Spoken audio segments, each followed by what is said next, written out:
Good morning, good afternoon, good evening, folks. Michael Zuber, one rental at a time, back with the one and only Mr. Jonathan Twomley. How you doing, sir? I'm doing great, Michael, and I'm excited because we're going to get to talk about my hotel project, which some of you guys may know about, others do not, but I recently took the plunge into the hotel business, so we'll talk about that. Yeah, that's exactly what we're talking about. I would love, because you've been in this project now 3 months-ish? Since closing, yeah, almost 3 months since almost we 3 closed, months. yeah. So I would love, so again, this is your first kind of foray into hotel ownership. You were a traditional multifamily apartment investor until now. So I'd love to hear about the first 90 days. Any surprises, any pleasant or not pleasant, what's going on? And it sounds like you have some designs already. Love to check out what's going on there as well when we can.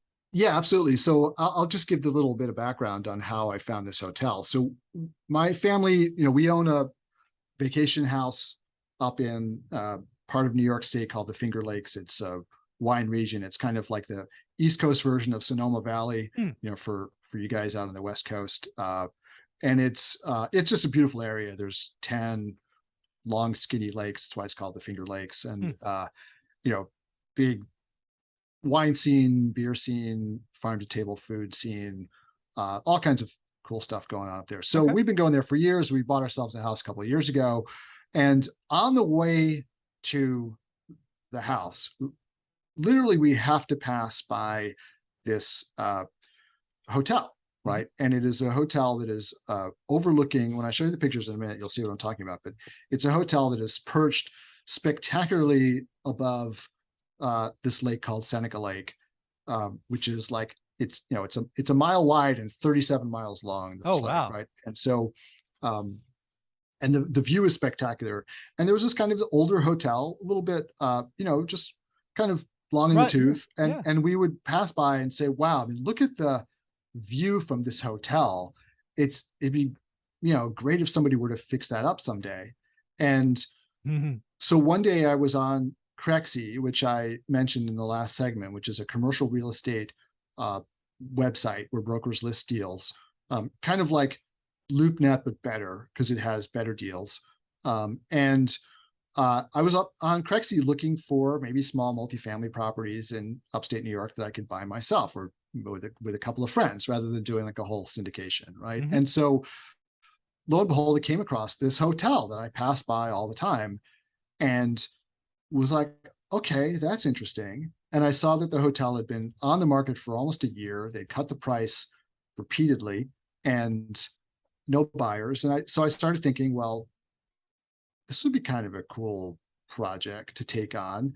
Why don't I go find some people who know more about hotels than I do to see if this makes sense or not? So I reached out through a partner of mine and just asked him, hey, do you happen to know anybody who manages hotels? He's like, yeah, my wife's cousin has a hotel management company. It turns out that he's like a second generation hotel guy, went out on his own. So I reached out to him, had him look at it. We started running numbers and he was like, so basically we kind of came up with the fact that the numbers made sense. And then I decided, I'd only do this if I could raise the money really easily. So I went to one of my investors, who is also a very old friend of mine, and someone who I have a lot of trust with, but also I've made him a lot of money in my other deals. And I said to him, hey, look, would you be interested in doing this deal? This is what I think it's going to cost. I want to do it all cash. I don't want to have debt on this because I want to be really conservative. And he said, okay, you've earned that the right respect. Yeah. You've earned the right to do, another bigger deal with me. So nice. So they put up all the money to do it. And so here we are. So we took over the hotel. It took forever to get this deal closed. It took about 7 months to kind of get through the closing. But we finally did it. And we took over the hotel. We'd planned on taking it over before it reopened for the season, but we couldn't close in time. So we wound up taking it over in the middle of the season, which I think is actually turns out to be a good thing, because now we really have learned the operations of the hotel intimately while it's running. And what is the season? Sorry, what? So the high season is the summer. Okay. Right? But the hotel has been open historically, from May to October. Oh, okay. And we're going to try to extend that. We actually, our long-term vision is to run it year round. Okay. We think there's probably enough business in the wintertime to be worthwhile keeping it open during the wintertime. But for now, we're going to close it at the end of the season in October and then start our renovations. I'm going to show you some of the renovations that we're going to do. But when you ask me sort of what are some of the surprising things about running hotels, so one of them was actually the underwriting. The underwriting is a little bit different than with multifamily. Whereas multifamily, you're usually looking to buy at sort of like a 50% expense ratio, which means sort of 50% of your operating income is going to be eaten by expenses, and you've got 50% left over. You kind of want to be in a 45 to 55% range, generally speaking, with multifamily. And a lot of your operating costs are fixed, right? They don't vary based on how many tenants you've got. So like if you're 100% full or if you're 80% full, your operating costs are pretty much going to be the same for multifamily. Whereas in the hotel business, you're running at essentially a 65% expense ratio. Oh, wow. I did not know that. But your costs are a lot more variable because that makes sense. So because a lot of your costs are related to, like, for instance, you're paying Expedia for reservations, right? So it's directly related to reservations. Your housekeeping crews are hourly, right? And so if you're busier, they're working more. If you're less busy, they're working less, right? So a lot of those costs are variable according to your occupancy, right? So that's very interesting to me, how the underwriting is different. So that's been good. And then so since we've taken over the hotel, this hotel was owned by, interestingly enough, the same family owned the property since the 1890s or something like that. 1890s. Yeah. Wow, that's some generations right there. Yeah. And then the hotel itself dates from the 50s, but they had been like renting out cabins and stuff from maybe the 20s or so. Oh, okay. And then the hotel was built in the 50s and had been expanded a couple times. Wow. But they had been doing things in a really old-fashioned way, just sort of the way that they sort of organically learned how to do them as they were doing them. So they were taking reservations over the phone. A lot of things were on paper. They weren't systematized. So one of the things that we've been doing is bringing in sort of modern systems, increasing the marketing, and sort of making the operation more sophisticated, basically. And then, as you might imagine, mom and pop operation, they didn't have a lot of additional capital to put into the property. So over time, things have gotten a little bit run down. So, we're able to come in with fresh capital and recapitalize the property. And, we're going to gussy it up, as my dad always said. Gussy it up. So you got some pictures. Let's see some pictures. I do. So I want to start off with, I'll show you guys the website. Oh, sorry, you can't see this because I haven't shared my screen yet. So hold on a second. Okay. Let me share. Okay. All right. So you can see the screen? It's blue. Yep. All right. So this is the hotel as it currently exists. And you can see the lake there. Yeah. And our designers keep on saying, every time I talk to the designers, they're like, yeah, we're overlooking the river. I'm like, it's not a river. It's a lake. Yeah. I know it looks long and skinny, but that's a lake. Yeah. So, and actually this lake, if you can believe it, is over 600 feet deep. Oh, wow. It's a deep lake. Okay. It is. During World War II, there is actually a naval base on this lake, because during World War II, this place is completely landlocked. There's no way the Germans could get in here. They trained submarine pilots in this lake. Look at that. Okay. Yeah. So, but anyway, so this is what it looks like currently.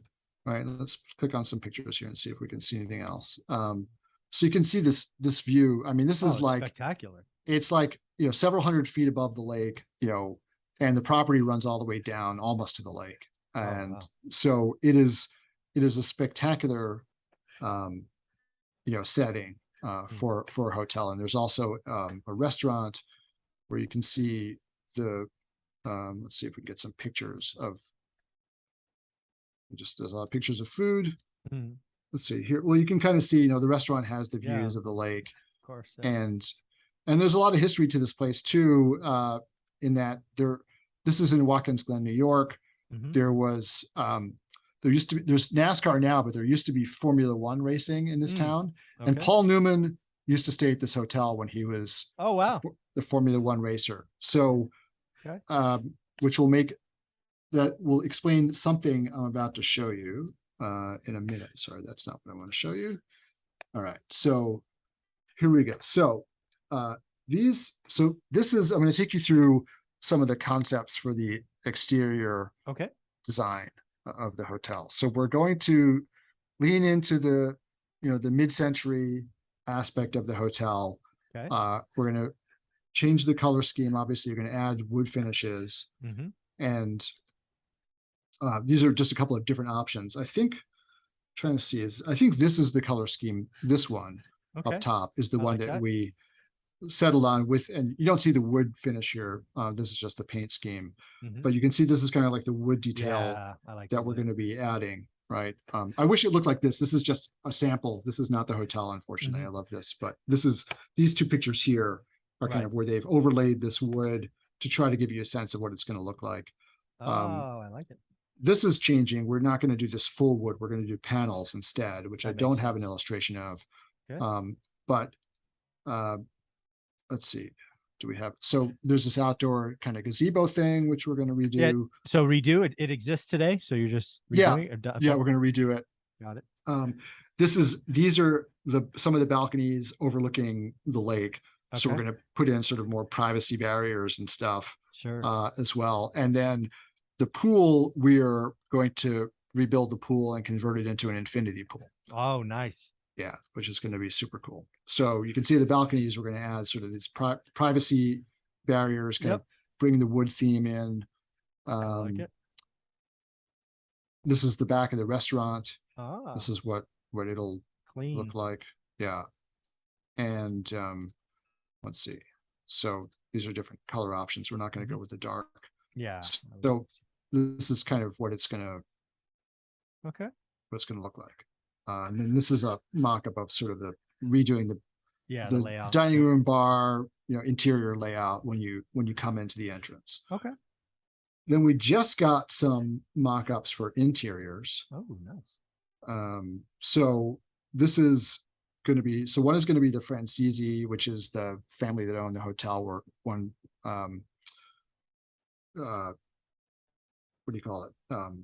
Room type is going to be named for them. Nice. So this is kind of this is the different, materials that we're going to be using. So this is carpet. This is for all the furniture. This is the wall paint. And you see the fixtures and tile and things, fixtures. So here's what the layout's going to look like. It's a double. This is one option, alternative option for the flooring. Then there's the sommelier, because it's a wine region, right? So this will, this is the sommelier sort of options. What this will look like. And then we're going to the Newman in honor of Paul himself. We're converting. There are currently 10 rooms on a lower level that are not in service now. And we're going to convert them into 2-room suites.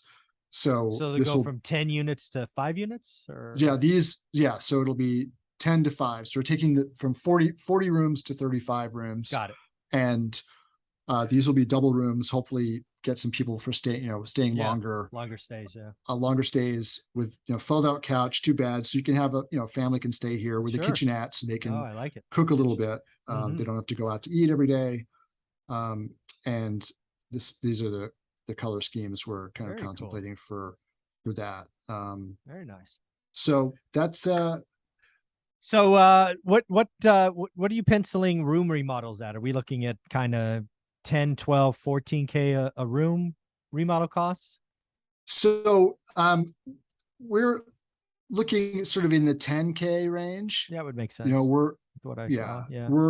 We're talking about because you don't need to put in like kitchen except for the big 5 rooms. So you don't need to put in kitchens, things like that, which are the really costly items, and they're small. The square footage of these rooms is very small. Yeah, they're not a residence, right? They're Yeah. Right. Makes sense. Yeah. These are, you know, And then the outside, I'm guessing the outside is getting more love and attention. I mean, you showed us a lot of yeah. stuff, but dollar wise, probably a larger Uh, percentage. well, no, it's probably going to be about, I guess it's going to work out to be about half and half, maybe, Okay. or All still right. maybe about 60% to the rooms. Oh, So okay. maybe, and we also have to redo the restaurant as well, Oh, right? But the so we're talking about, I think we're talking about, because the outside is mostly paint, and oh, then okay. the wood Yeah, finishes. some kind of So touches. Yeah. yeah, Okay. so I think we're talking about like a couple $100,000 for the exteriors. Which The includes the pool. No, it doesn't include the pool. The Oh, pool is going to be another like 300K, and oh, then okay. That's what I and meant then when the I rest. said outside. Yeah. So it's Yeah, all of and that then together. then the rooms. So we're talking about 1.1 million altogether that we've Okay. allocated to redoing this. And then so is this kind of like you think you get most of this done before you open next season, or is this a 2 year Yes. journey? Okay. No, this is all going to be done over the winter. So you shut down Yeah. sometime in September. You've Yep. got, you're going to try to be open by May. Yep. We're going to Okay. actually start painting before we shut down. That So makes sense. we're gonna start painting this month. Well, you probably work And on those 5 rooms at the bottom too, if they're not in service. yeah, and all the nice thing is all the interior stuff can be done over the winter because it's Yeah, inside, it's right? inside, So yeah, so we don't have to worry about that. So we're going to try to get as much of the exterior stuff done as we can before winter sets in. Very Probably cool. the pool will be in the spring. Yeah, Probably the last thing that we do. We may do the demo earlier, but that makes sense. the pool, the rebuild is going to be, before we reopen in the spring.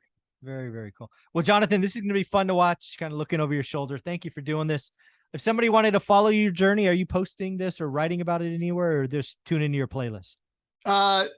No, just, I mean, you and I can talk about it from time to time as Awesome. we go, but not really sort of officially posting anywhere, but Cool. yeah. All right. Well, thank you very much for the lessons learned, and letting us be a little birdie on your shoulder. We appreciate it. Absolutely. Thanks.